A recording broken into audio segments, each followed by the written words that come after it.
All across America, the question is being asked, what will Brian Stelter do next? Other questions being asked include, who's Brian Stelter? What was he doing before? What the hell do I care what he does next? Why are you bothering me? And how would you like a punch in the nose? Shortly after these questions were asked, Stelter was taken to the hospital with a broken nose, where he was heard asking the attending nurses, what will Brian Stelter do next? Thus beginning the entire conversation over again. The questions arose after Stelter was fired from his job as a commentator at CNN, when the new CNN president, Chris Licht, made the amazing discovery that the purpose of having a television network was to have people watch the network on their televisions. Licht asked CNN staff to find out if anyone was watching Brian Stelter, and the CNN staff immediately set to work making inquiries as to who Stelter was and what network he was on. It turned out Stelter had a show on CNN called Reliable Sources, which was a show about how much Brian Stelter hated Fox News because people were watching Fox News, but no one was watching Reliable Sources. Reliable Sources also hated Tucker Carlson because Tucker Carlson had reliable sources, while Reliable Sources only had Brian Stelter hating Tucker Carlson. After his firing, Brian Stelter asked the CNN staff, why wouldn't anyone watch Reliable Sources? But they didn't answer because they were watching Tucker Carlson on Fox News. The pinnacle of Brian Stelter's alleged career came during the height of the COVID pandemic, when Stelter announced he had missed the deadline on his newsletter because he had to go to bed early and have a good cry, thus proving that transgender theory is correct and a man can in fact become a woman if she happens to be Brian Stelter. Stelter's transition to womanhood may explain why, of all the people fired from CNN in the last few months, Stelter is the only one who was not fired because of something he did with his penis. Online masturbator Jeffrey Toobin, for instance, said he wished he had missed a deadline to have a good cry because then he would be a woman too and would still have a job. Chris Cuomo said he also wished Toobin was a woman because then he could inappropriately grab Toobin's buttock, which would still get him fired, but at least he'd get to grab Toobin's buttock.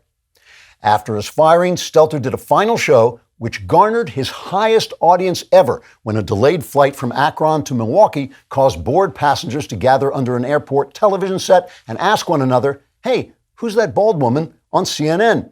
In his moving final peroration, Stelter told the audience, quote, and this, as God is my witness, is a real quote by Brian Stelter, the girl who used to be on Reliable Sources before he got fired. Anyway, quote, we must make sure we don't give platforms to those who are lying to our faces, unquote. Hearing this, CNN President Chris Licht said he agreed and would therefore fire Brian Stelter. When told he had already fired Stelter, Licht said, quote, oh, I didn't realize because I never watched the show. What will Brian Stelter do next, unquote. Suggestions for the next step in Brian Stelter's alleged career include him stomping up and down on the sidewalk outside Fox News, shouting about how much he hates Tucker Carlson, him stomping up and down on the sidewalk outside Tucker Carlson's house, shouting about how much he hates Fox News, and him approaching random strangers on the street to ask them, what will Brian Stelter do next, until they punch him in the nose. Meanwhile, now that Stelter has left CNN, fresh questions are swirling around the cable news network, including which news personality no one watches will be the next one fired. What will Jim Acosta do next? Who is Jim Acosta? What was he doing before? Why are you bothering me, Jim Acosta? And how would you like a punch in the nose? CNN President Chris Licht said he was having a hard time deciding who to fire next because he's too busy watching Fox News. Trigger warning, I'm Andrew Klavan, and this is The Andrew Klavan Show. I feel hunky-dunky, life is tickety-boo. Birds are winging, also singing hunky-dunky-doo. Ship-shaped, ipsy-topsy, the world is zippity-zing. It's a wonderful day, hurrah, hooray! It makes me want to sing. Oh, hurrah, hooray! Oh, hooray, hurrah! All right, we are back, laughing our way through the utter collapse of the Republic. The New York Times wants to get rid of the Constitution. We'll talk about that. Joe Biden seems to have already gotten rid of the Constitution. And we'll also have the Terminalist author, Jack Carr, to talk to him about his book and the great TV series made out of it. This is an excellent time right this moment to subscribe to the Andrew Klavan podcast, wherever you get your podcast. Give us a 5-star review. It is incredibly helpful to us. And just, enjoy the fact that you'll be able to listen to this podcast all the time, which is also incredibly helpful to us. Also, you want to go on YouTube and subscribe to my personal Andrew Klavan channel. If you press that little bell there, someone you don't know will die, but you will also get exclusive content that we don't put anywhere else. Also, if you leave a comment there and the comment is sufficiently obnoxious, it really helps if it's racist and sexist as well. We will mention it on the show because it'll just fit in with the rest of our content. Today's comment is from Joao Silva, who says, "Dear Klavan, your monologues are one of the best moments of my week. I keep sending them to my friends, and now I don't have any friends. But if I had any friends, I would keep sending them your monologues until I cease to have friends." Again, this is an excellent, excellent practice. You should all be doing this. Send my monologues to your friends until you don't have any friends. And then when you get more friends, send them the monologue until they're gone. So an excellent, excellent comment there. You can see, if you're watching the show, you can see my new book and what's called an ARC, an advanced reading copy of my new book, A Strange Habit of Mind, which is the sequel to When Christmas Comes, starring Cameron Winter, the detective. I keep pushing this on you, but I really do hope you will pre-order it to let the publisher know that there is demand for the book, so we'll have enough books, and maybe we can put this book on a bestseller list. I have just finished this week. I finished the third book in the series. This is going to be not just a great series. I'm telling you, it is going to be an enduring series if you pre-order the book. If you don't, it's not going to be a series, because that is how we make it into a series. This book, the preface to this book has a quote from Rudyard Kipling, the famous white supremacist imperialist, who says, "There's neither east nor west, border nor breed nor birth, when two strong men stand face to face, though they come from the ends of the earth." And the two strong men in this book are Cameron Winter, my detective, and a social media billionaire who seems to have an extraordinary way of canceling people who disagree with him. Please go on Amazon and pre-order it. It is incredibly important if you want there to be an enduring series that you will like, I swear. I've got ExpressVPN working on my computer right this minute, because going online without ExpressVPN is like using your smartphone without a protective case. Although I do that, but I don't go online without ExpressVPN. Most of the time, you'll probably be fine, but all it takes is one drop to make you wish you had protection. Every time you connect to an unencrypted network in cafes, hotels, airports, etc., your online data is not secure. Any hacker on the same network can gain access and steal your personal data. It doesn't take much technical knowledge to hack someone. All you need is some cheap hardware. A smart 12-year-old could do it. ExpressVPN creates a secure, encrypted tunnel between your device and the internet. Hackers can't steal your sensitive data. It'd take a hacker with a supercomputer over 1 billion years to get past their encryption. They're incredibly easy to use. Just fire up the app and click one button to get protected. Plus, it works on all your devices, phones, laptops, tablets, and more, so you can stay secure on the go. Secure your online data today by visiting expressvpn.com/Klavan. That's EXPRESSVPN.com/Klavan. You can get an extra 3 months free. ExpressVPN.com/Klavan. I know what you're thinking. You're thinking you spelled ExpressVPN, but how do you spell Klavan? It's Klavan. No E's in Klavan. There are no E's in Klavan. Democrats, I got to say, are on a roll. They are having a good time. They are succeeding in doing some very destructive and immoral things. The inflationary bill, the student loan cancellation by decree, and we're going to talk about those things. But I want to begin with a cultural shift I sense happening in the culture that is actually for the better. In my other book, my last book, The Truth and Beauty, I made the argument that the turbulent time of the late 18th and early 19th century in England was in many ways like America over the last 60 years or so. And this is a hopeful idea because it was a radical time and a very divisive time and a revolutionary time. But it became, instead of tearing the country to pieces, it became the Victorian era, which in my mind is not just one of the greatest periods in English history, it's one of the greatest periods in world history, one of the most productive, a reform period, yet with great conservative behavior, and it's very hopeful to think that even this very divisive revolutionary time could give way to this great imperial period, because I think the British Empire was one of the best things that ever happened to the world. One of the similarities between our period and theirs has to do with the rise of feminism and the questioning of marriage and gender roles, which was happening back then, just as it's obviously happening now. And there were a lot of radicals, who, like the poets Shelley and Byron, who wanted there to be what they called free love, which was exactly what it sounded like. You could sleep with anybody you want. Women could sleep with people just the same as men. No difference between anybody. And at the same time that was happening, there was a new movement of Christians who wanted to bring back old-fashioned morality. They called themselves the evangelicals, and they kind of had an emotional, very outspoken, very evangelical form of Christianity that we're familiar with today, and they wanted to bring back traditional morality. And one of the really interesting things in this period was the great female author, novelist Jane Austen, as I've always said, the only one of the great novelists, and there are only about 10 great novelists, who was a woman.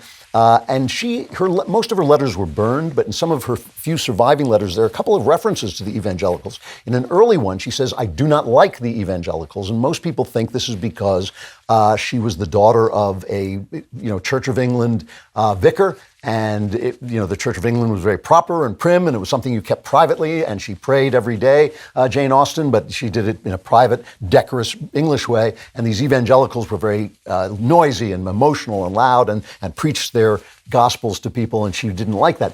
But later on, in a later letter, she also says, "I am by no means convinced that we ought not all to be evangelicals, and I am at least persuaded that they who are so from reason and feeling must be happiest and safest." She seems to have changed her mind. And in fact, a lot of women, as this Regency period became the Victorian era, a lot of the women started to feel the same way. Mary Shelley, who was the wife of the poet Shelley, who believed in free love, became much more conservative after Shelley died, and as she became older, and in her later novels, she obviously wrote Frankenstein during her period with Shelley, but later on her novels emphasized the domestic role of women, and they emphasized evangelical-like morality. Her stepsister, Claire, who had a very difficult affair with Byron, later said that free love was a terrible thing. As she became a Victorian, she said the worshippers of free love not only preyed upon one another, but preyed equally upon their own individual selves,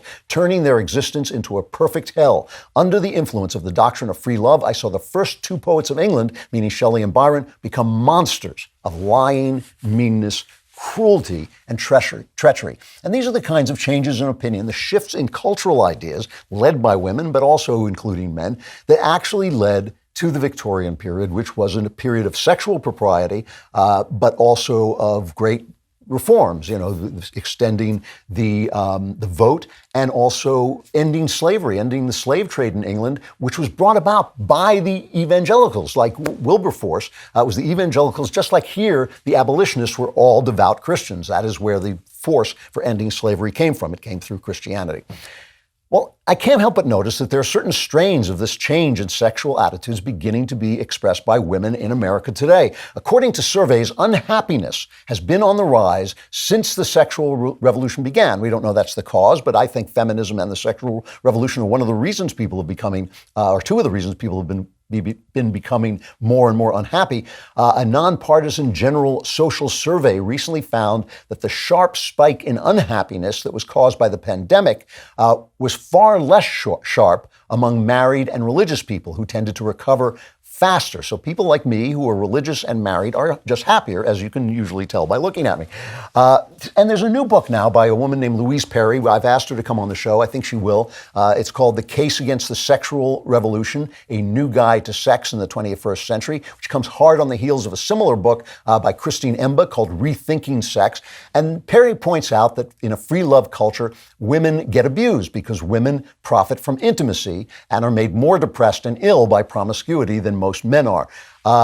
Bridget Fetisi, who's a pal, I bump into her at parties from time to time. She was inspired by this book to write a touching article called I Regret Being a Slut, in which she writes, quote, "A lifetime of allowing myself to be the other woman, taken for granted or treated like a doormat under the false pretense of being empowered, left her unhappy." She's now a happily married lady, but that was her life earlier on. All of this may be the first whiff of a coming change for the better, and I believe that it is. I really think the shift, I've predicted the shift for a long time. I think it is actually coming now. I haven't read Louise's book, the Sexual Revolution book, but I did read a big excerpt of it in the Wall Street Journal, and I noticed that both in her excerpt and in Bridget's piece, 3 words are conspicuously missing. 3 words that you are simply not allowed to say and remain a cool, hip, relevant spokesman in the culture. Those 3 words are conservatives were right. Bridget goes out of her way in her piece to say, I'm not suggesting we return to some Victorian era notion of sex or some 1950s era ideal about gender roles, but I wish I could go back in time and have a talk with my young self. And this is what I tell her. If you know your value, you're less likely to sleep with someone who doesn't value you. Cherish yourself, and you will be cherished. And I couldn't help but think, yes, that's probably exactly what a Victorian mother would have told her daughter. I know for a fact it's what a 1950s or early 1960s mother would have told her daughter. Maybe we shouldn't be afraid to say that there was good in those times, that there was something about those times that we missed, that actually conservatives got it right. But we never can say that. 3 words you cannot say and remain relevant. The journal piece, the excerpt from the book, Louise Perry's book about the sexual revolution, talks about everything in materialist and evolutionary terms, right? She says women can produce offspring at a maximum rate of about 1 pregnancy a year. Promiscuous men can theoretically produce offspring every time they orgasm. So in general, natural selection has favored women who are choosy about their mates. Well, maybe that's possible. We don't know. These evolutionary stories are just so stories. We don't know that they're true. It seems to me that evolution would really produce women who were in harems to the strongest male. That would be the wisest thing. And in fact, there's a lot of evidence that that is what evolution did produce, because that's what most civilizations had. One man, the king or whoever it was, with a harem. That was what most civilizations had. But in fact, women are not just meat puppets who are evolved through materialist means. They're human beings. And maybe the truth is that the evolutionary story doesn't cover it. Maybe women like having intimacy because that fits morally with who they are as spiritual people who happen to be women. Maybe, in other words, conservatives were right when they said at the sexual revolution, we shouldn't do this, this is immoral. Maybe they were right. Why is it so hard for people to say conservatives were right? Well, I think for one thing, they want to be hip, they want to be relevant, they don't want to seem like old fogies. Everybody likes the new thing, they like the cutting edge, even if the cutting edge is cutting us off from our humanity. But here are 2 other things. People are corrupt and wicked, all of us. I'm not singling anyone out. We're all corrupt and wicked. And appeals to virtue and self-disciplined liberty, which are at the heart of conservatism, are never as attractive as appeals to unbridled lust and free money. Instead of asking, shouldn't I be moral, people like to ask, what's in this for me? Does this make me richer, happier, better?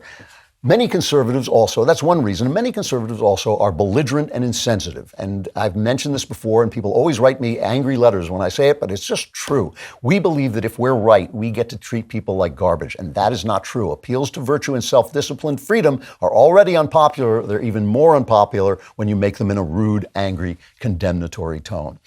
The British of the radical Regency era feared that the revolution in France was going to come to England, but instead it's led to England's greatest age. I think the same may happen here, but it will only happen here if we begin to realize that conservatives were right, and conservatives have to start making the case for virtue and liberty in terms of love and joy so that people can realize we're right and accept it.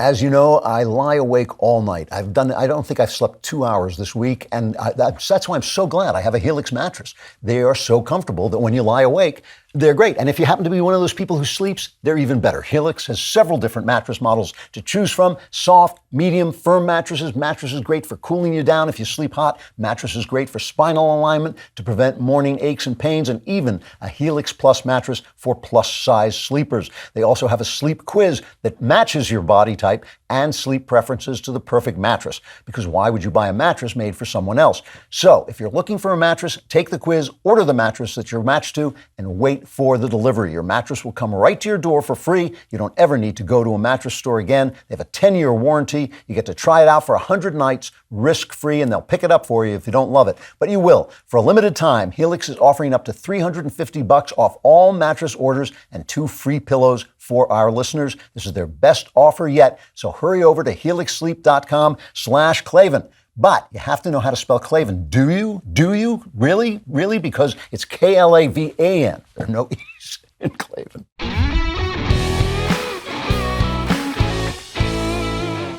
One of the reasons I think that people are so eager to dissociate themselves from conservatism, even as they accept the things that conservatives are saying, is because of that Christian underpinning that kind of put Jane Austen off, even though she was, I believe, a devout Christian. That it puts them off because it says things about us that we don't like to hear. It says that our fleshly desires lead us into sin. It's not just lust. We always think of lust first, but greed is also a fleshly desire. Envy is something that you feel in your flesh. How many times have you said to yourself, well, I don't really want my friend to fail, but something in me wants my friend to fail. That envy it's something that we feel in our flesh, and maybe it is evolutionary, that kind of competitive envy. But it's not necessarily conducive to a good, happy spiritual life. And so conservatives are always acting shocked that when leftists who are materialism is inherent in leftism, when they start offering people stuff, free money, or when they start saying things like, oh, we'll only tax people who make over $400,000. And everybody goes, yeah, over four, they're playing to our worst self. And so of course they're going to succeed more easily because that is the way the world works. The world is driven by sin, what Christians call sin. And nobody likes to talk about that. We like to talk about we try to put it in other kind of terms, but that is exactly what it is. Sin, it comes from a word in Greek meaning missing the target. It doesn't mean you're a bad boy. It means you're not getting to the person that you were made to be. That is the target. The target is God made you a certain person. The fulfillment of that person is the act of becoming that is the meaning, purpose, and direction of your life, the telos of your life. But if you miss that target, that's hamartia, that's sin. And that's the kind of sin that I'm talking about, not like you're a bad boy or a naughty boy. So Joe Biden has canceled student debt for like 40 million people or so. This is going to cost something, could cost upward of $600 billion. And he's done this in a completely lawless way. He has done it by saying, I do it. I do this thing. He said he's used some law that says that there's an agency that can do this in a case of an emergency, and we're in a COVID emergency, which is just ridiculous. The question is, even though it's a completely lawless thing, there may be no one with standing to sue and bring it before the courts. So it's going to be an open question whether it can be stopped, okay? But still, it's lawless. And that in itself is a bad thing. I'm very in favor, by the way, of canceling this debt. I have two sons-in-law who are both highly paid attorneys with student debt, and I'm looking forward to Uber drivers paying off their debt. I think that's a great thing. I'm going to vote Democrat so I can stick it to the working class and behave in favor of the rich. No, I'm obviously joking. But, this is what they're going to do is they're going to ultimately transfer money from the 2/3 of the country who don't go to college to the third of the country who tends to be more wealthy, who do go to college, and then they're going to tax those people with the $80 billion they're pouring into the IRS. They keep saying we're going to tax the rich, but most people think if you're making $400,000 a year, you're rich. That's not what rich is. Bezos is not going to pay a dime in taxes, and every dime that he does pay is going to be charged to you when you order on Amazon. So he's not going to pay a dime. The rich aren't worried. It's the middle class and the upper middle class who may look rich to people below them, but aren't, who are going to be taxed. And so ultimately what socialism does is it gets rid of that middle class, and there's only the poor, and then there's the rich on whom the poor depend. And that's how the rich stay rich, by the poor coming and saying, please, sir, may I have some gas for my car? No, I must fly off in my private jet to discuss global warming, my friend. I'm sorry, my little friend, but you'll just have to eat bugs and call me later. That's the world that socialism produces, not one time, not two times, but every time it comes into power. And you can see it coming. The taxes from the money going into the IRS will be used to bleed the upper middle class, and these kinds of transfers of wealth to Joe Biden. Most of the guys who are going to profit from this, a lot of them are in Joe Biden's staff, these college kids with a lot of debt. But, a lot of people can talk about the economics, better than I can. But what bothers me about it is the morality. And when we talk about morality, immediately people get their backs up. What are you, some kind of Christian? Yes, I am some kind of Christian. And I am concerned about morality because when we become immoral, everything falls apart. Our freedoms fall apart. When John Adams said our Constitution is for a moral and religious people, he was not kidding around. When you make a deal with somebody, that is a sacred thing in a free country. In a free country, when you and I agree to something, I'm going to pay you this, or you're going to loan me this at this interest, or we're going to get married, that is a contract, and that contract is sacred between us because it's part of our freedom. It's part of what makes us individuals capable of making arrangements between ourselves. When the government comes along and says, well, you agreed to get married, but there's no fault divorce, so if your wife suddenly says, I don't want to be married to you anymore, she can just say it. That is the government breaking that sacred bond between people so that we can no longer trust one another and no longer feel that our work and our agreement and our word is good. Our word is no longer good because government is destroying our contracts. These people borrowed money. They weren't cheated. They weren't lied to. They knew what they were doing. They borrowed money from us. The money is money they take from the government. It's our money. It's not the government's money. The government took it from us, paid it to them, gave it to them with an agreement that they would pay it back. Now they're saying you can't have your money back. And if you already paid, well, here's Elizabeth Warren explaining what happens if you've already paid your money. Cut 12. I just want to ask one question. My daughter's getting out of school. I've saved all my money. She doesn't have any student loans. Am I going to get my money back? Of course not. So you're going to pay for people who didn't save any money, and those of us that did the right thing get screwed. No, it's not anybody got screwed. When we started, of course we did. My buddy had fun, bought a car, went on vacations. I saved my money. He made more than I did. But I worked a double shift, worked extra. My daughter's worksheet is 10. So you're laughing. Yeah, that's exactly what you're doing. We did the right thing, and we get screwed. I appreciate That's it. all right. It's just the disdain. Oh, you worked hard? Well, guess what? Screw you. They don't want you to work hard. They want you dependent. They want the poor dependent on the powerful. That is socialism. The poor dependent on the powerful because the powerful have the power to distribute the wealth. That is what it's all about. That's why they're sitting around in Davos saying, we must get rid of ownership. What is this ownership? They do not like, that's one of the reasons they want to get rid of Christianity too. They don't like anything that takes the ordinary guy and says, you know what? You matter. You have a right to make decisions about your own life. Your decisions are better than the decisions of the experts. That is what they don't want because they are the expert class. The other thing that it does that really infuriates me is it basically finances through the government this credentialism that college has created. You remember when they were Obama was selling this stupid Iran deal that allows Iran to get nuclear weapons over time, and one of his guys, Ben Rhodes, went to the New York Times and says, yeah, we sold it to you because you guys don't know anything. You're stupid. You're kids. You've never covered the international scene. He was talking about credentialism. He may not have known it, but the people working at the New York Times are 25 years old. They went to the best colleges in the country. They don't know jack diddly squat about anything, but when they go marching in to the editor-in-chief's office and say, you offended me by running an op-ed that I disagree with, they have to listen to him because they need to hire people from the New York Times. It used to be reporters were lower class guys, smart guys who couldn't go to college, but they had a talent to write and they were smart and they were literate and they hated the powerful. They didn't care if you were Republican powerful or Democrat powerful. They just wanted to bring down the powerful. Now they are aspiring to the power class. They're credentialed elites aspiring to the powered class. So if you're part of the power, namely the Democrats, who are going to help the powerful, they're going to be on your side. This thing is also utterly lawless, is another immoral thing about it. And, this is one of the things, well, Pelosi, a year ago, she said so. This is cut 9. People think that the President of the United States has the power for debt forgiveness. He does not. He can postpone, he can delay, but he does not have that power. That has to be an act of Congress. Not everybody realizes that, but the president can only postpone, delay, but not forgive. So that was then, of course, when Biden did this, she said, what a bold move. This is a great thing.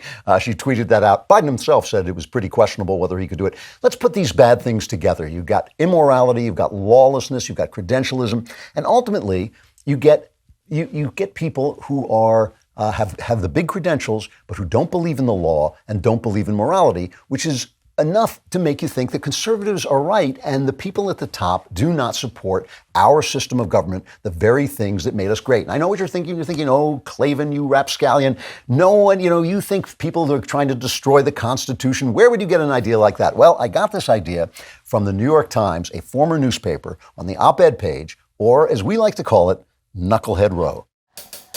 Oh, hey, hey, oh, hey, ho, let's go waltzing down to Knucklehead Row. So on Knucklehead Row, an article called The Constitution is Broken and Should Not Be Reclaimed, and it is by Ryan Dorfler and Samuel Moyne, who teach law at Harvard and Yale. When liberals lose in the Supreme Court, as they increasingly have, they usually say that the justices got the Constitution wrong, but struggling over the Constitution has proved a dead end. The real need is not to reclaim the Constitution, but instead to reclaim America from constitutionalism. Constitutions inevitably orient us to the past and misdirect the present into a dispute over what people agreed on once upon a time, not on what the present and future demand for and from those who live now. It's difficult to find a constitutional basis for abortion or labor unions in a document written largely by affluent men more than 2 centuries ago. Far better if liberal legislators could simply make a case for abortion and labor rights on their own merits without having to bother with the Constitution. Congress could simply pass a Congress Act, reorganizing our legislature in ways that are more fairly representative of where people actually live and vote, in other words, in cities. In so doing, Congress would be pretty openly defying the Constitution to get to more democratic order, and for that reason would need to insulate the law from judicial review. We don't need no stinking justices. We don't need no stinking justices telling us what we can do. A politics of the American future like this would make clear our ability to engage in the constant reinvention of our society under our own power without the illusion that the past stands in our way. This is the argument of an adolescent. Everything you do is bad, Daddy. I don't want to do that anymore. What do you know? You don't know what I'm like. You don't know what I want. It's the argument of an adolescent. But it's an adolescent who teaches at Harvard and Yale. I don't like the far right any more than I like the far left, but I fear the far left more because, the far right is wanted by the FBI, but the far left works for the FBI. The far right may sometimes be too hard on the news media, but the far left is the news media. The far right may hate the government sometimes, but the far left is the government. I'm afraid of the people with the most power. Why? Because I know people are sinful and wicked and will do the things that give them the power that they want. These shady putzes who write things like this in the New York Times, who think the Constitution, who think the past, people in the past didn't know anything, that they're smarter because they live now, Daddy. I live now, and I don't have to listen to what you said back in the olden days, Mr. James Madison, Mr. Thomas Jefferson, Mr. George Washington. Why are you telling me what to do with your stinky Constitution? These guys, these are the credentialed elite. These are the elite. And this is the reason why it's important to say, maybe those Christians had a point, like with Jane Austen, to say maybe those evangelicals had a point when they said people are sinful. Maybe they had a point when they said if we let people free, they will just use their power to get what they want, even if it's killing babies. What is it about this concept? We can't find a right. The guys honestly said we can't find a right to abortion in the Constitution. So they're saying Roe v. Wade was wrongly decided, but what they're saying was the Constitution itself was wrongly decided. It is funny. One thing that Christians know, and they knew it from the beginning, and we forgot it because we had a good time in this country. Christians had a good time in this country for a while, and they forgot the central truth of Christianity was that if you tell people that they are sinful, and if you try to live in a way that is not sinful, if you try to hit the target of your best self, of your spiritual self, ultimately, those who preach against sinfulness will be demonized by the sinful. And that's what I'm going to talk about next. I'm back from my vacation, but I'm still traveling a lot this summer and into the fall. And if you're traveling, you want to protect your house with Ring Alarm. Ring Alarm is an award-winning home security system with available professional monitoring when you subscribe. Best of all, you can easily install it yourself. And Ring didn't stop there. They've changed the home security game with Ring Alarm Pro. When it comes to protecting your home, you should go pro with Ring Alarm Pro. Ring Alarm Pro is whole home security with available professional monitoring when you subscribe to Ring Protect Pro. Ring Alarm Pro combines a security system with a fast Eero Wi-Fi 6 router for home security and network security in one device. So this summer and this fall, whether you're traveling across the country or across town, you'll know everything at home is protected and connected, and that it will stay that way. With a Ring Protect Pro subscription, you can get professional monitoring for the ultimate peace of mind. If anything happens, professional monitoring will call you and can request emergency services. This busy summer season and into the fall, to protect your home, go pro with Ring Alarm Pro. Learn more at ring.com/Klavan. That's ring.com/Klavan. How do you spell Klavan? I'm glad you asked. All you do is use your Ring doorbell. And if somebody comes, you say, how do you spell Klavan? And if he knows, set off the alarm.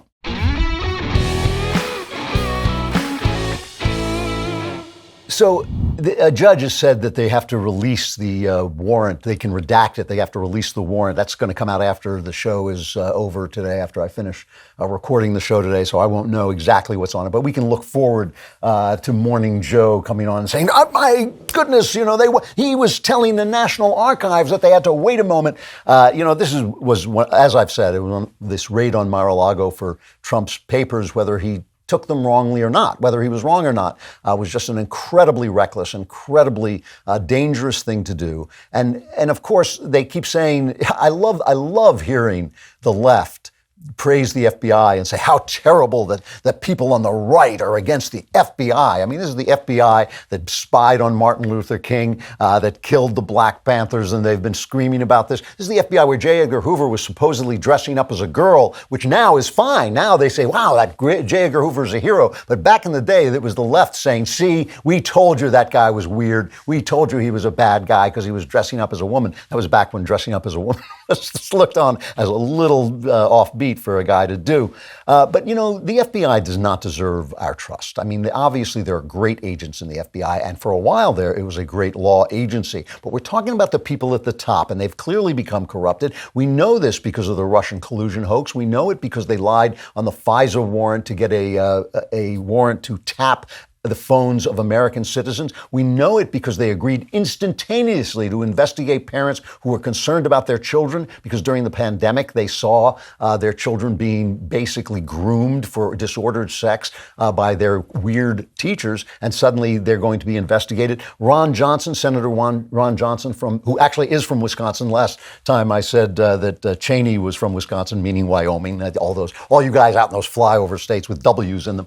But Ron Johnson, who actually is from Wisconsin, says that FBI officials told agents not to investigate first son Hunter Biden's infamous laptop for months. Mark Zuckerberg is telling Joe Rogan that the FBI but suggested that he take down Hunter Biden news off Facebook, and he did.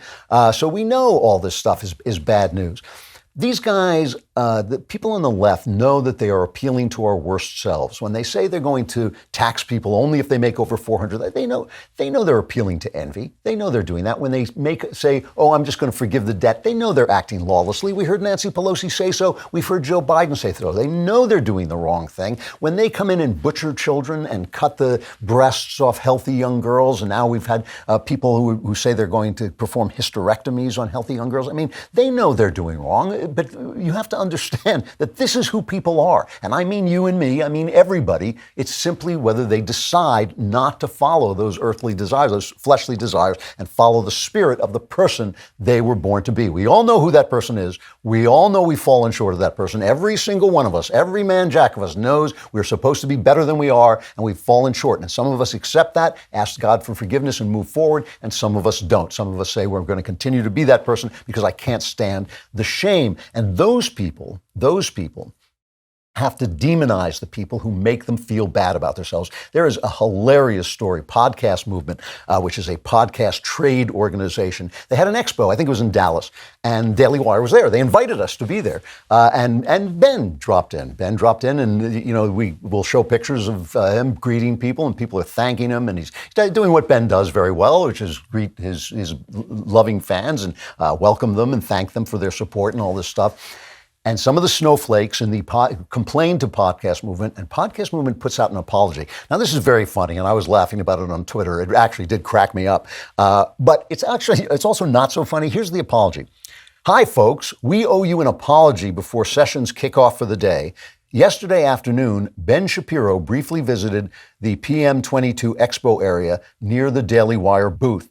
Though he was not registered or expected, we take full responsibility for the harm done by his presence. The harm done by Ben Shapiro's presence. Now, I have to tell you something.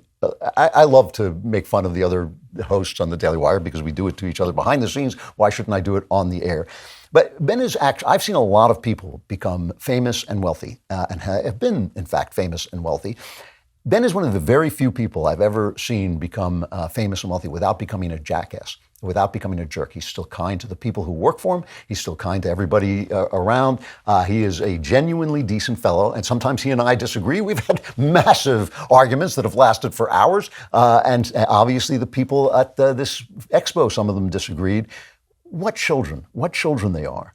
But to say that somebody's presence has caused harm, his existence has caused harm, and especially a guy like Ben, who's a family man and a good bloke and a guy who's just making his way in the world like everybody else. This is an amazing thing. It is an amazing mindset that is just his presence, his existence caused harm, which means the answer is he has to not exist. I mean, that is essentially the answer. And I can't help feeling that there is at least a movement on the left that is hoping this is the result of reckless actions like the Mar-a-Lago raid, of reckless actions like closing down the economy. They're hoping people get so angry that they act in violence, as some people did on January 6th, and that they can then demonize people and start this civil war that people keep talking about. On MSNBC, Tiffany Cross is on, and she, there was one or two guys who attacked a FBI, outlet, an FBI headquarters in, I think it was in Milwaukee, and said this was her reaction to this. This is cut 4. You have millions of people tuning into a propaganda network every night. And then, as if that were not bad enough, that's an extremist network itself, you have these fringe pop-up outlets, from OWN to Newsmax. Then you have the social media component. That train has left the station. There is no let's deal with the rhetoric. At this point, I do think we have to have serious conversations around preparing for actual violence. People keep saying a civil war is coming. I would say a civil war is here. And I don't mean to be hyperbolic. We can look at what has happened just in the past week alone. Since all this has happened, we've had 2 people try to declare war with FBI field offices. I don't think at this point we're going to all pack up our bags and go home and sing Kumbaya. So she doesn't want to be hyperbolic, but 2 people in a country of 350 million people are nutcases and overreacted to the FBI, and she declares we're in a civil war. I mean, they're yearning for this. I don't think it's going to turn out quite as well as they think it's going to turn out, and I think the bloodshed and what follows would be awful. But look. If Christianity is right, and if the conservatism that grows out of Christianity is right, those who stand up for the spirit in a fleshly world will be demonized and ultimately crucified. That is the absolute message of the Gospels. Ben Shapiro's presence causes harm. Some clown on 4chan is now the civil war.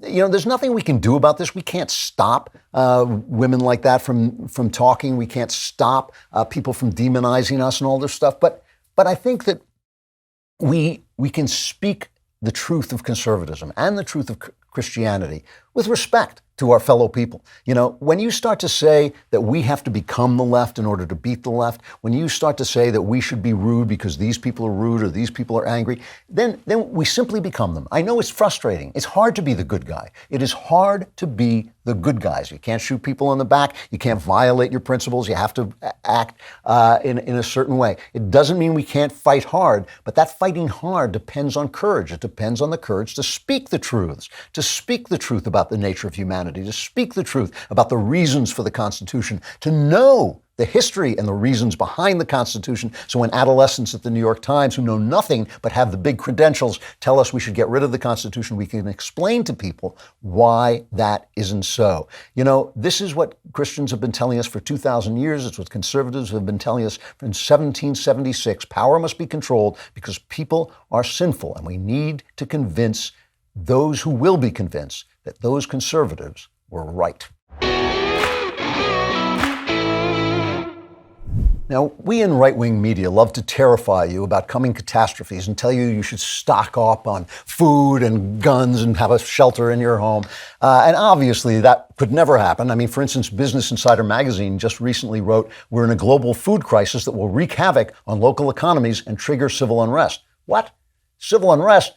That's a good reason to stock up on emergency food. That's why I'm excited about a deal that I've made with My Patriot Supply. You can save $250 on their Ready Hour 3-month emergency food kit when you go to preparewithklavan.com. This Ready Hour food kit from My Patriot Supply is specially packaged to stay fresh for up to 25 years, and it gives you over 2,000 calories a day. These kits are in stock and ship fast with free shipping. You know, it doesn't have to be a disaster. Even just a storm, anything like that can mean you need food before emergency services get to you. Ready Hour foods from My Patriot Supply will help you prepare. Go to preparewithklavan.com and save $250, the emergency food kit you're going to need. Preparewithklavan.com. You say prepare with, how do you spell that? It's Klavan. All right, you have heard me talk about The Terminal List, how much I liked both the novel and the show. I read the novel when it came out and thought it was just great action stuff. The Terminal List on Amazon Prime was a terrific series. Jack Carr is the author of that book, and I think 5, soon to be 6 more novels. He is a former Navy SEAL who put that expertise into telling the story of James Reese. The first book is The Terminal List, and the show was great. Jack, it's great to see you. It's great to meet you. Thanks for coming on. Oh, thank you so much for having me. This is fantastic. To begin with, I have to ask you, because I've had books made into movies, and it's quite an experience. Did you like the show as much as I did?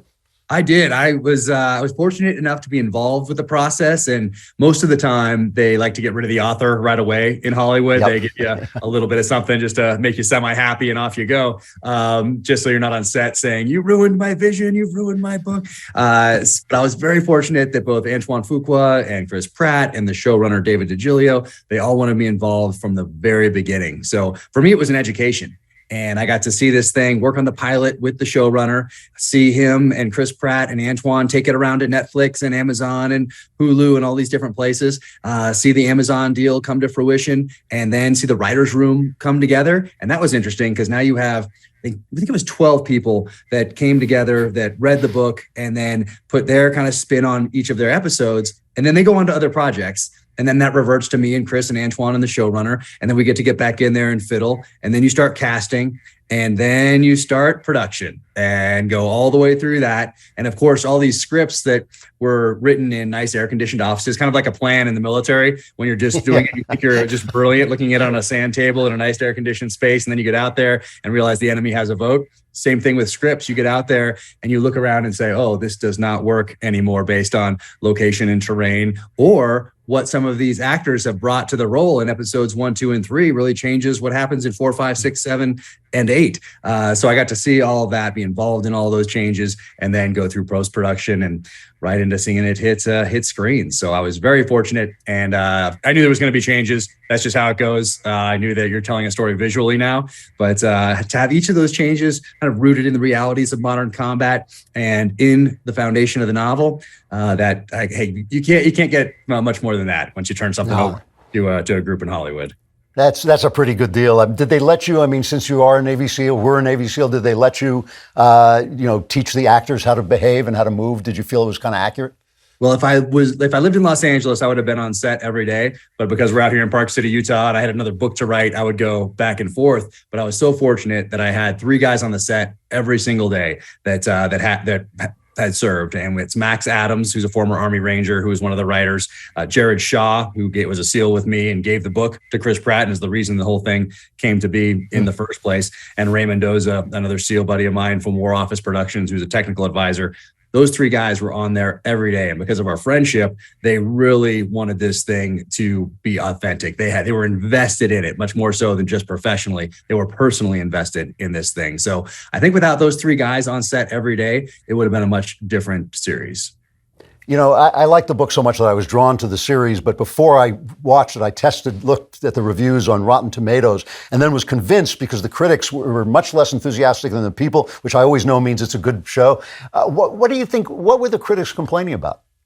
Well, we knew from the outset when we sat down with that pilot episode that when we wrote the pilot episode, and by we, I mean the showrunner, and I was just really learning and advising a tiny bit. But we knew that we weren't making this thing for critics. And we knew that because you can look at shows and you can say, oh, they made this for critics, and you can kind of, and there's a reason for that. You want to work on somebody's career resume type of a thing for another project or whatever it might be. There's a lot of strategy that goes into that sort of thing. But we were very mindful of the fact that we wanted to make this for the men and women who went down range over the last 20 years. We wanted to capture really that mindset of a modern warrior. So when someone sat down and cracked a beer to watch this show, they would know, hey, we made this for them. We didn't make this for critics. We made it for them.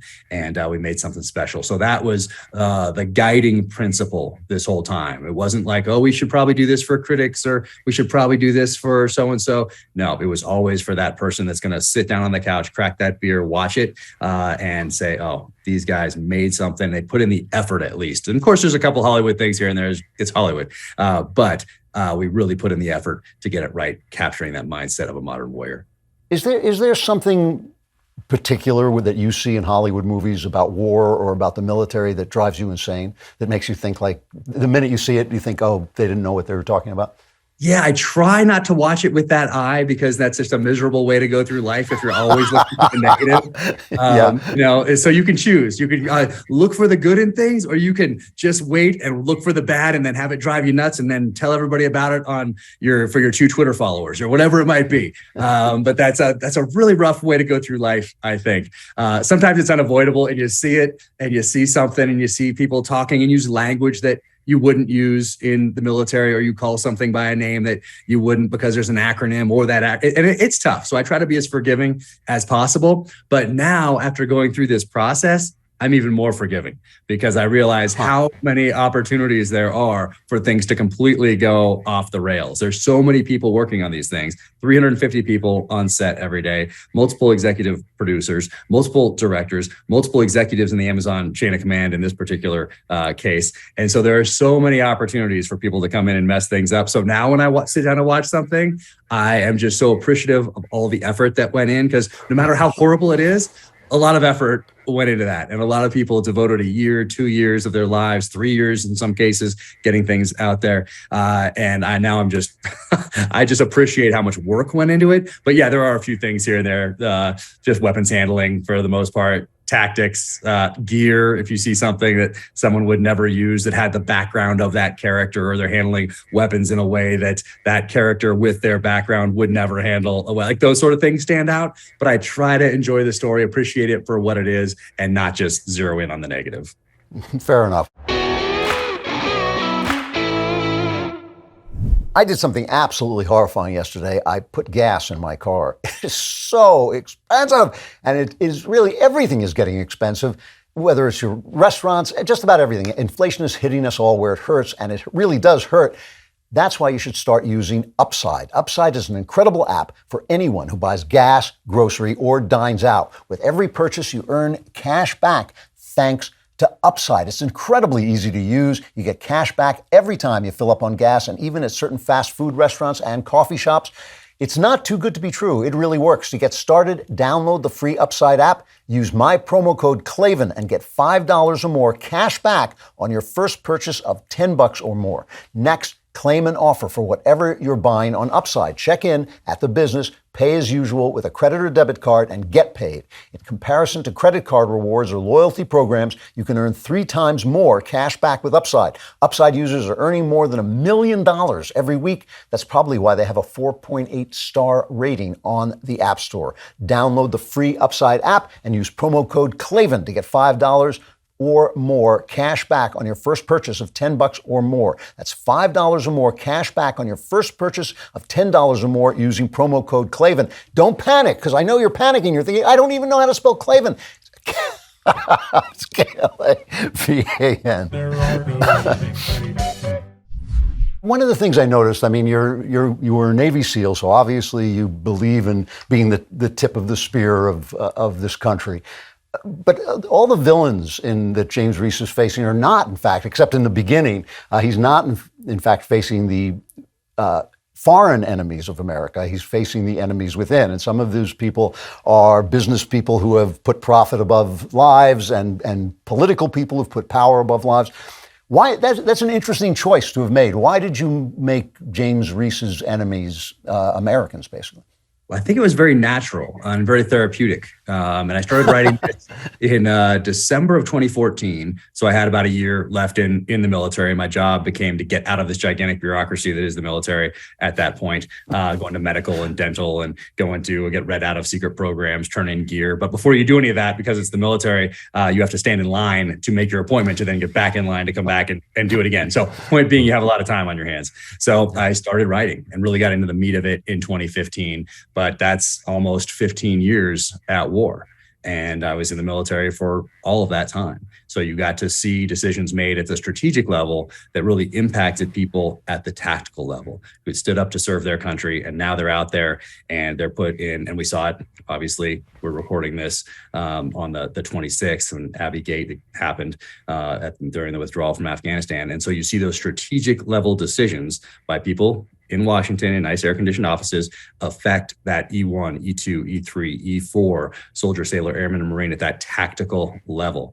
And so I think it was very therapeutic to write this book, and you can read it at a few different levels. You can just say, grab it off the shelf on your way to the beach or on your way to your plane flight and say, oh, there's a great story about revenge, which it was. And I had a yellow sticky that said revenge right on my computer as I was writing, so that everything either directly or indirectly had to come back to that theme. But really it's about somebody who is becoming an insurgent. And I show that in a few different ways. His beard grows throughout the series in Amazon and in the show. Hair gets longer. He raids the armory of what is now his enemy, his armory, in the book. So you can read it as that as well. Someone becoming what they'd been fighting, essentially becoming the monster that they'd been fighting. And then also it is someone, a veteran of Iraq and Afghanistan, bringing those wars home to the front doors of people who have been sending young men and women to their deaths for 20 years plus now, but at the time I wrote it 14, 15, 16 years. So you can really read it on a few different levels, but I think that was really, and I didn't consciously come up with that. It was just a subconscious thing that became very natural as I started outlining this and then writing the narrative. Yeah, that makes a lot of sense. You know, one of the things that's really interesting about you that when I was preparing to talk to you, I only found it out then, was that you have a literary background. You're not a guy who just sat down and said, I'm going to write a book. And I've read a lot of books like that that aren't very good. I mean, that was one of the things that grabbed me about the Terminal List. I thought, oh, here's a guy who not only knows all of this information about fighting, but he actually knows how to put an English sentence together. Where did that come from? Right. So my mom was a librarian, still is. So I grew up with books and a love of reading. I knew I wanted to serve my country from a very early age. My grandfather was killed in World War II off Okinawa in 1945. He was a Corsair pilot, which is a plane that had the gull wings that would fold up like that, Pappy Boynton's plane. So I knew I was going to serve. And when I was 7, I found out about SEALs. And my mom, being a librarian, took me down to the local library to also teach me how to research. And back in the early 80s, as you remember, if you wanted to research something on special operations, you could pretty much read everything in about an hour. Maybe an hour and a half if you're a slow reader. There wasn't that much out there about special operations in particular. But what I did start learning when I got to about age 10, 5th grade, that's when Hunt for Red October came out. And by 6th grade, for sure, I was reading the same books my parents were reading.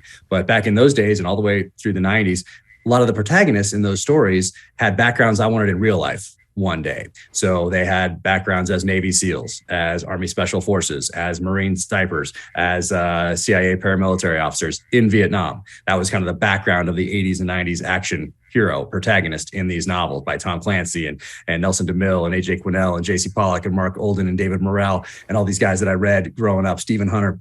And so I was really, and I didn't realize that at the time, but I was giving myself an education in the art of storytelling from the masters in the genre that I was going to write in one day. So I made a very conscious decision way back then that one day I would serve my country specifically as a SEAL. And then I would write thrillers in this genre that I was enjoying so much because there was so much magic in those pages. And for my kids today, I feel bad because there's so many distractions, and I try to do my best as a parent, to get that iPad or iPhone. There's just so many more inputs coming in. Back when we grew up, there was the Atari 2600. And you could only spend a certain amount of time playing that Atari 2600. You couldn't spend days doing that. So I escaped into these pages of these books, and it was just magic. And then also my mom introduced me to Joseph Campbell through a series of interviews he did with Bill Moyers in 1988 called The Power of Now. And she sat me down and we watched that, and I was enthralled by that. I read Hero with a Thousand Faces. And then I think everything I read or watched from that point on, I kind of filtered through the hero's journey. And whether it was conscious or subconscious, I was taking notes. What was working, what was not working in these novels or in these films or in these series. And that really laid a foundation for me as I got out of the military, because I didn't wake up one day and say, hey, you know what? I'm going to give this writing thing a try. What should I have been reading for the last 35 years?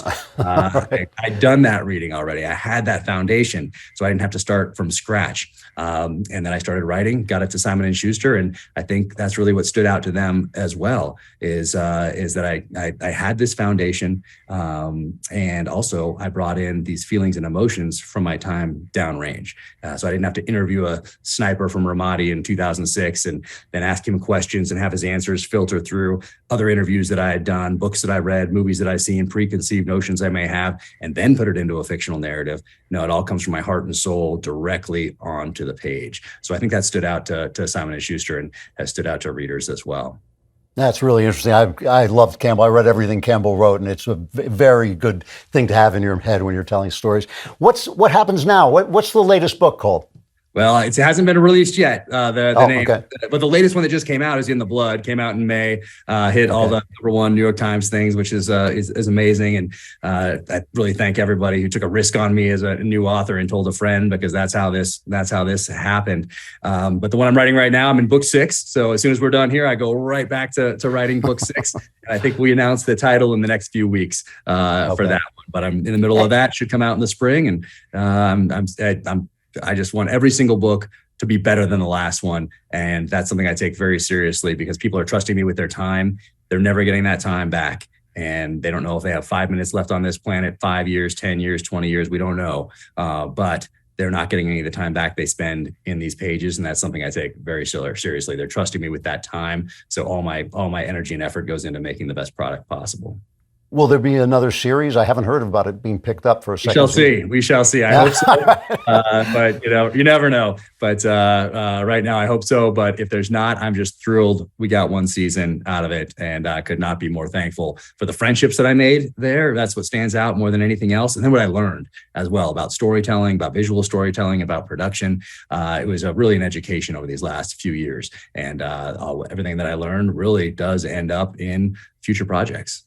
Yeah, Jack Carr, the author of The Terminal List, a terrific book. It really is, and it's really nice talking to great. And I'm really happy that you had such a great experience with Hollywood. It doesn't always happen. Thank you so much. I appreciate it.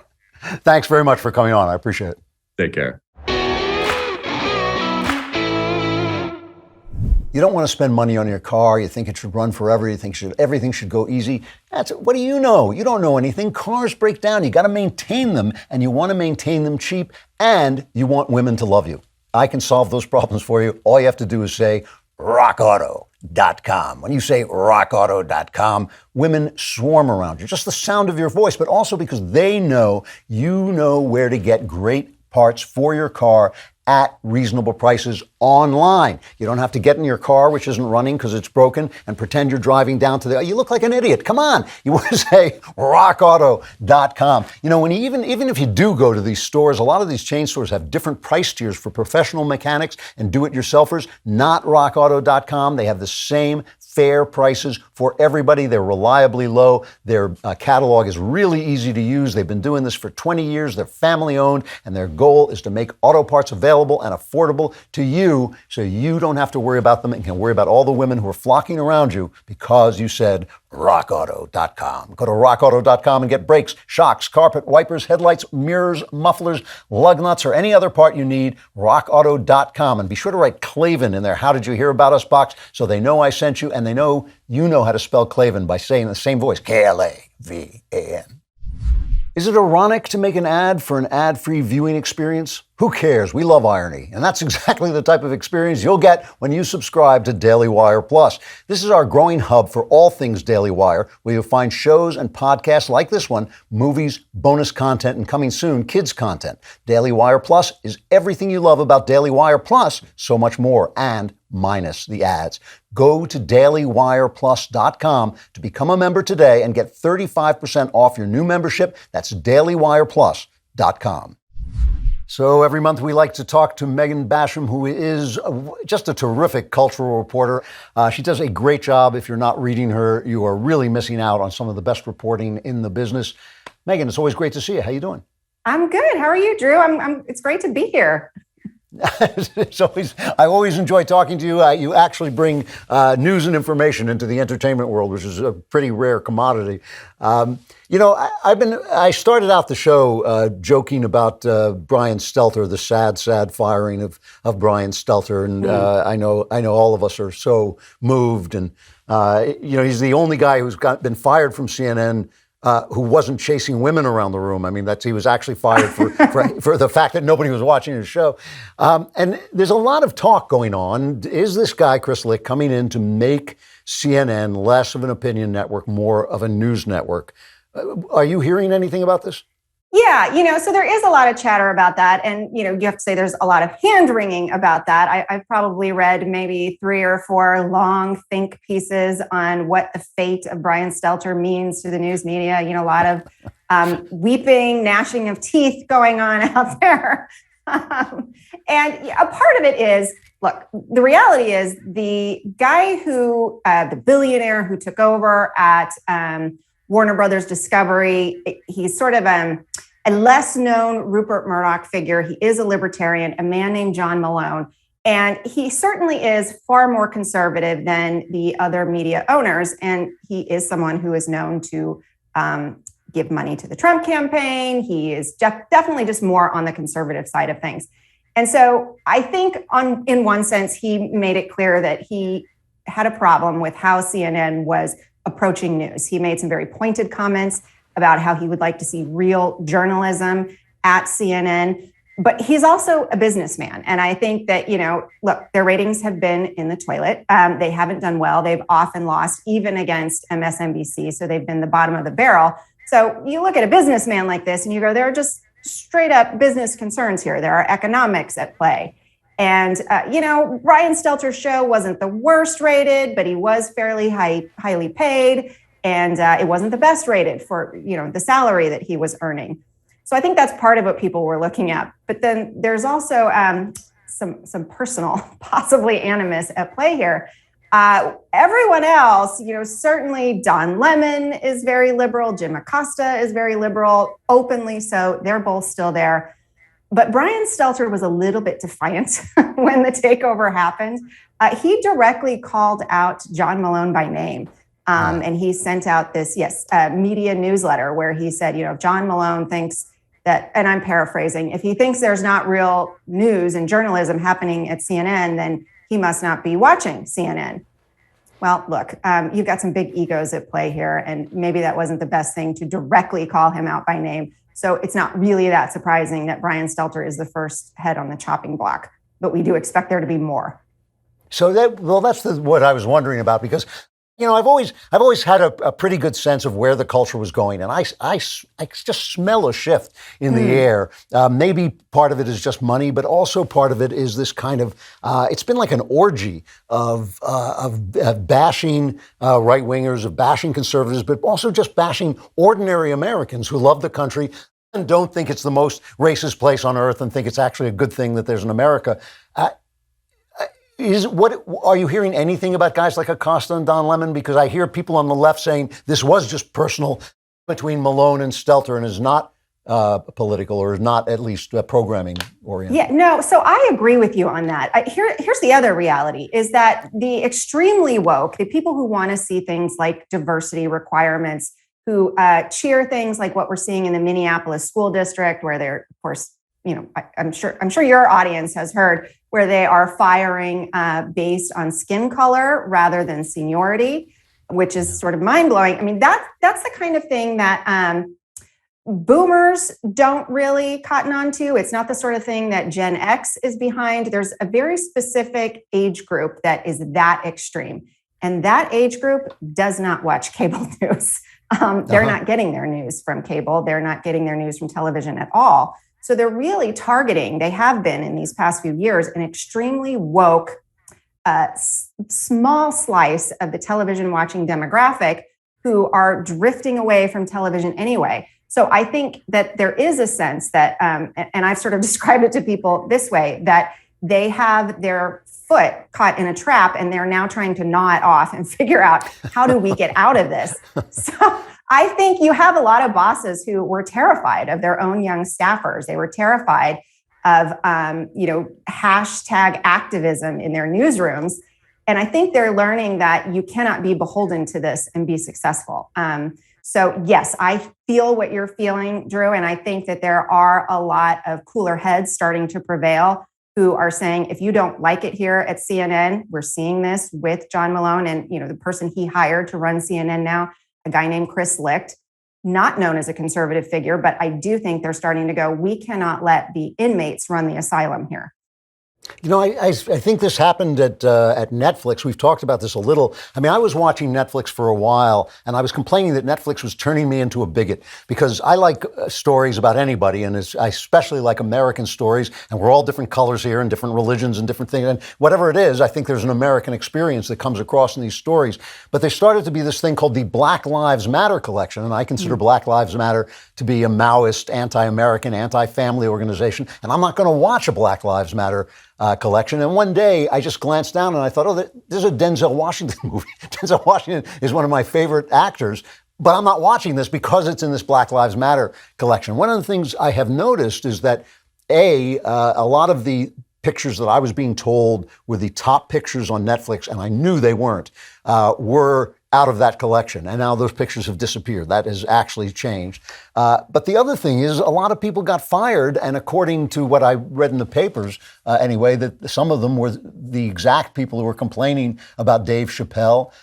They canceled Ibram Kendi's, and what a nitwit that guy is, but they canceled his show about racist. So is that is something happening at Netflix too, where they're just saying, as you say, they're gnawing their foot off to get out of the woke trap?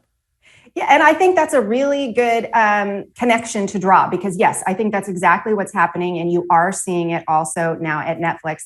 And one of the ways you're seeing it is, okay, so yes, Ted Sarandos, who is the co-CEO at Netflix, put out this memo basically saying, okay, party time is over, woke parade, party time is over. If you don't like it here, if you don't like the content that we're going to put out for a very diverse audience with a diverse range of views, then you can leave. And he also made it clear that this is not your safe space. He said, essentially, we are not a family. You should look at us as a winning team. So this idea that we're going to coddle and comfort you the way your mother would, that's over. So you can leave if you don't like it. And look, Ted Sarandos is not a conservative guy. Reed Hastings, the other CEO, is not a conservative guy. But they are, again, businessmen who want to make money. And I think what you saw was that a lot of these very niche BLM properties, a lot of art house content that they had funneled a lot of money into for trans audiences, stories about teenagers who are exploring their sexuality. It did not draw an audience the way that they wanted. So they have announced a shift in policy. It's not just happening with here's how we're going to treat staffers. It's also happening with here's the kind of content we're going to put out. So they have announced that we are not going to be buying up all of these very niche art house woke productions anymore. We're going to be funneling money into big, fewer, expensive productions that people really want to watch. And that has meant, for example, traditional muscular masculine movies like Gray Man is one of the very popular pieces of entertainment right now that are on the site. So if you're a guy, you've probably watched Gray Man. It's a spy flick, stars Chris Evans, Ryan Gosling. But here's the other interesting one that is actually the #1 movie right now on Netflix. It's a movie called Purple Hearts. And it's kind of this hallmarky romantic drama, it has very unrealistic premise about a young woman who's a singer who has diabetes, and she marries a conservative soldier. I think he's in the army. And he's very conservative. He's MAGA, he's red. And it's this romantic story about how they get married just so she can have health benefits because she has diabetes. And the woke media minders lost their minds. If you go out and search Purple Hearts controversy, you're going to find just dozens of articles where they're wringing their hands about how dare you portray this soldier, this conservative, red-blooded, Trump-supporting soldier in a positive light.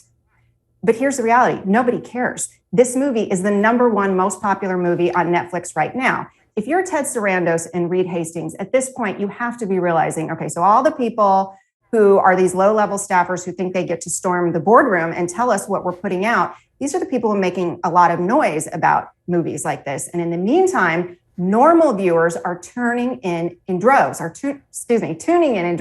because they want to see this. You can see it also with Top Gun Maverick breaking all of these records, just doing absolute gangbusters business.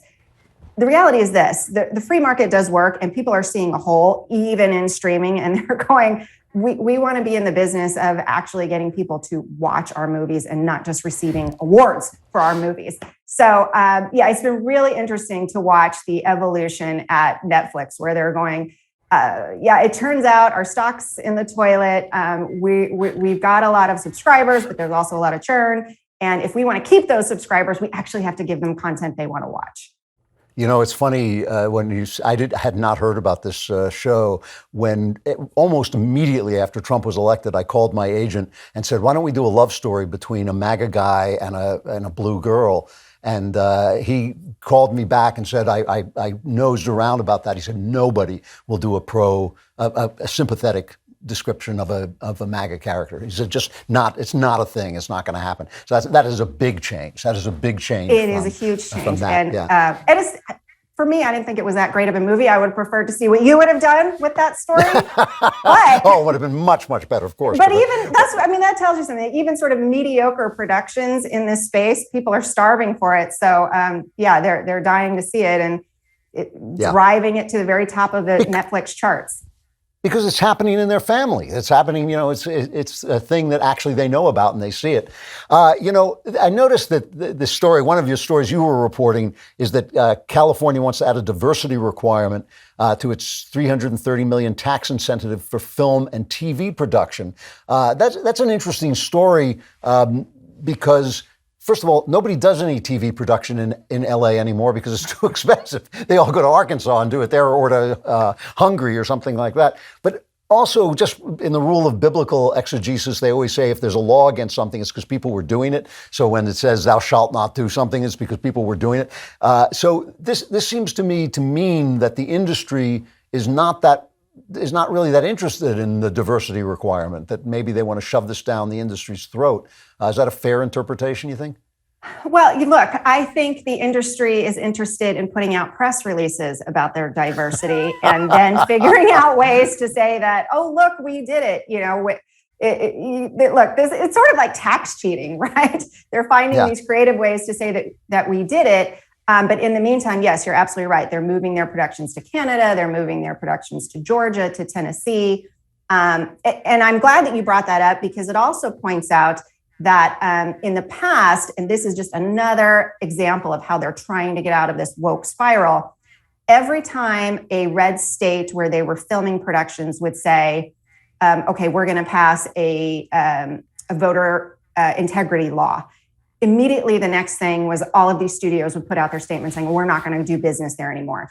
You'll notice that you're not hearing that anymore. And I think part of the reason is things like this Gavin Newsom-backed legislation to have diversity requirements. Suddenly they've gone very quiet, even in the wake of the Dobbs decision. You're not seeing studios, all of the studios who made noise about Georgia's abortion law a couple of years ago, that I think it was 6-week heartbeat abortion law.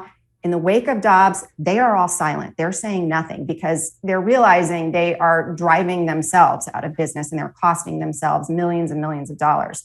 So, they have all signed on to the premise of these diversity requirements before this legislation came up. They all said, look, we want to have anywhere between 30 to 50% of our production teams be BIPOC, so the Black, Indigenous, people of color.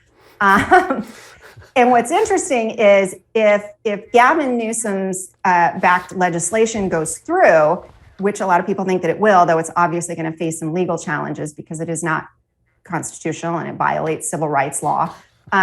What we're going to see is that it may actually, what it requires is that you have a reflection of the demographic of the state in your production. Well, what that could actually mean is that because these studios have made such an effort to hire BIPOC, they might actually be able to have a less diverse staff if you were looking at the breakdown of demographics within California. So, I mean, if you look at it nationally, the Black population is about 13%. Well, they're saying we want anywhere from 30 to 50% of our team to be diverse. You wouldn't necessarily get 13%. You're probably going to get more than 13% of a Black staff then.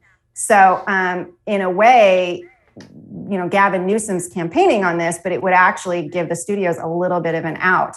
So it'll be interesting to see what they do. But the reality is this: you don't want the red tape. You don't want the legislation. So I noticed that they're just being really quiet about it, and they're just not going to film there. I'm glad they're dealing with BIPOCs. I had BIPOCs for a while, and I'm glad I got over it. Megan, it's always great to see you. Megan Basham is writing great stuff for the Daily Wire. We'll talk to you again in September.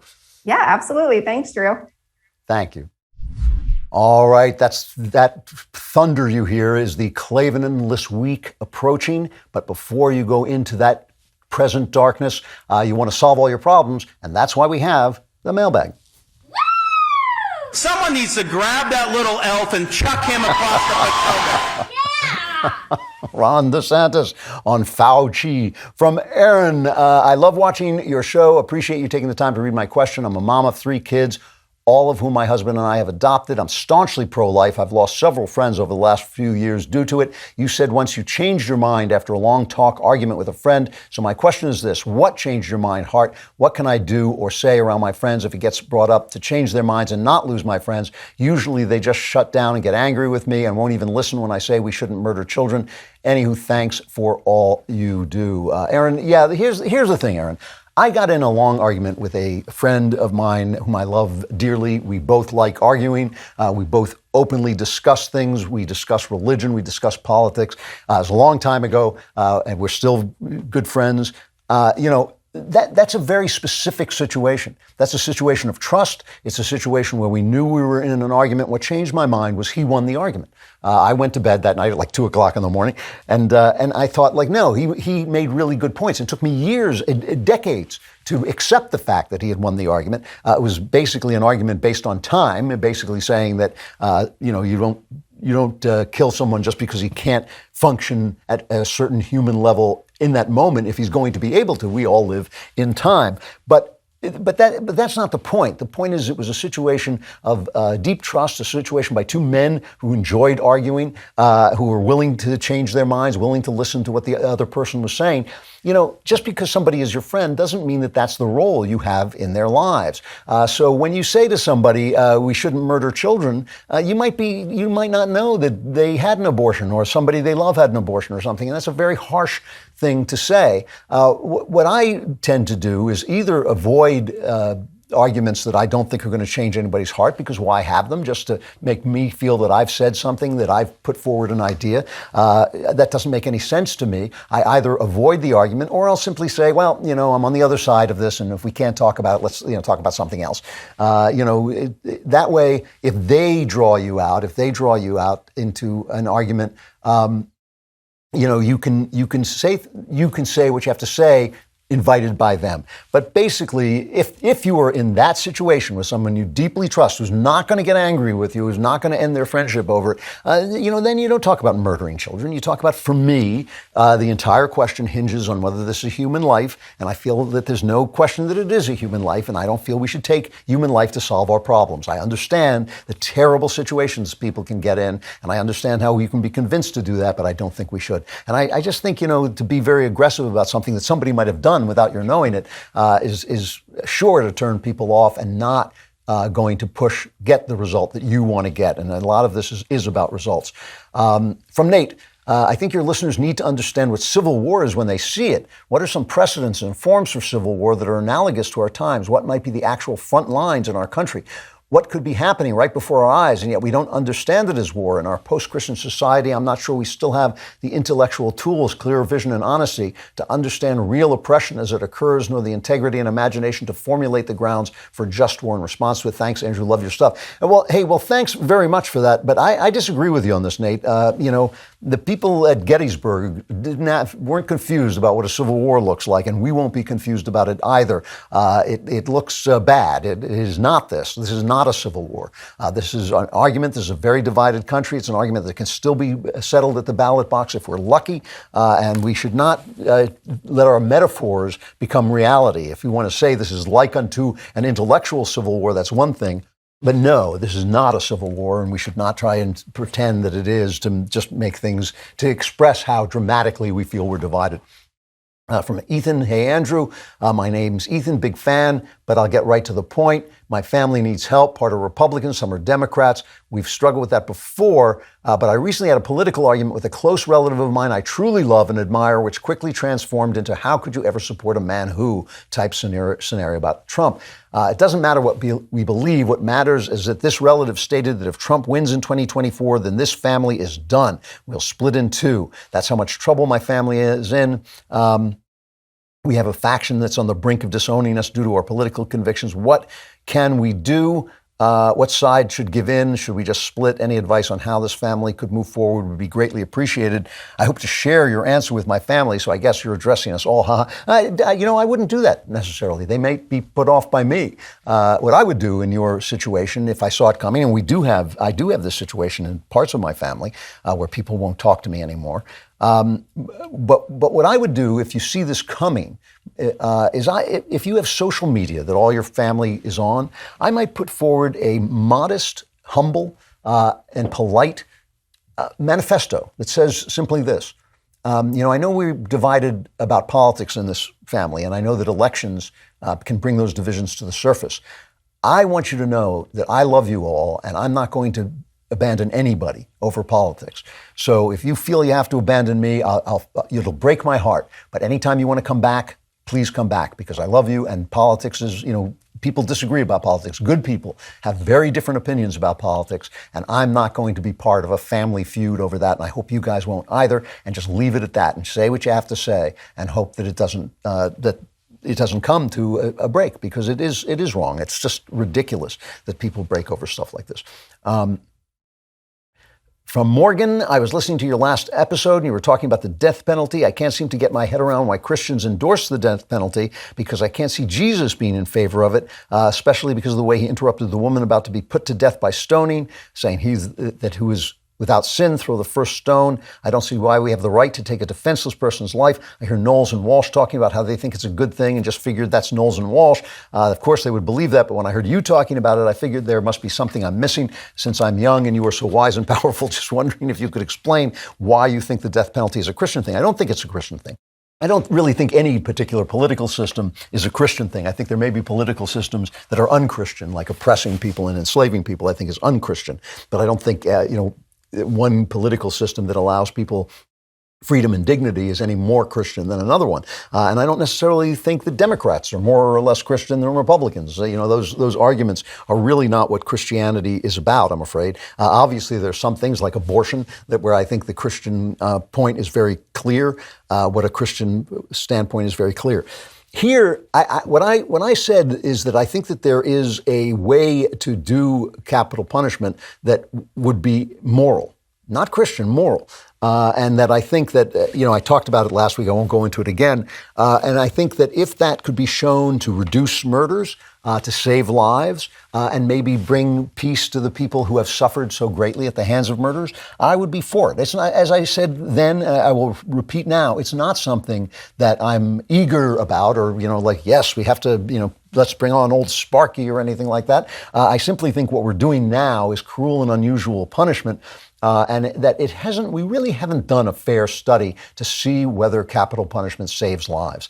If it does save lives, and if it does bring peace to the people who have been harmed by murder, I think it could be a moral thing. Whether it's a Christian thing or not, that I'm not willing to argue. I would say if it's a moral thing, that would be good enough for me. I do not think that Christianity is anywhere near as pacifist as people think it is. I don't think pacifism is a moral point of view, because all pacifism means is that someone else is doing the fighting for you, because if he weren't doing the fighting for you, you wouldn't be here, because there are always evil people willing to take your life, take everything you have, and destroy you. So I don't think turn the other cheek is in favor of pacifism. I think it's a strike against honor culture, the idea that I have to take revenge for every wrong that's been done to me, that I can't be, shown to lose in any way, shape, or form. And it is a call to patience and mercy and forgiveness, which I think I very much believe in. But somebody who has committed certain kinds of murders,